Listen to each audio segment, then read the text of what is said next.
ஆண்டவர் உங்களோடு இருப்பாராக. தந்தை, மகன், தூய ஆவியின் பெயராலே ஆமீன். உங்கள் இதயத்தில் இருத்தி தியானிக்க உங்களுக்கான இன்றைய வசனம் லூக்கா அதிகாரம் 9 இறைவசனம் 26. என்னை குறித்தும் என் வார்த்தைகளை குறித்தும் வெட்கப்படும் ஒவ்வொருவரை பற்றியும் மானிட மகன் தமக்கும் தந்தைக்கும் தூய வானதூதருக்கும் உரிய மாட்சியோடு வரும்போது வெட்கப்படுவார். ஜெபம்.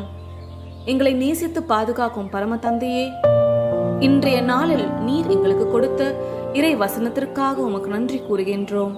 இந்த இறை வார்த்தையானது இந்த ஜெப வேளையில் பங்கு பெறும் ஒவ்வொருவரையும் தொடுவதாக. உம் வார்த்தைகளுக்கு கீழ்ப்படியவும் உம் வார்த்தைகளை எடுத்துரைக்கவும் எங்களுக்கு ஞானத்தை தாரும்.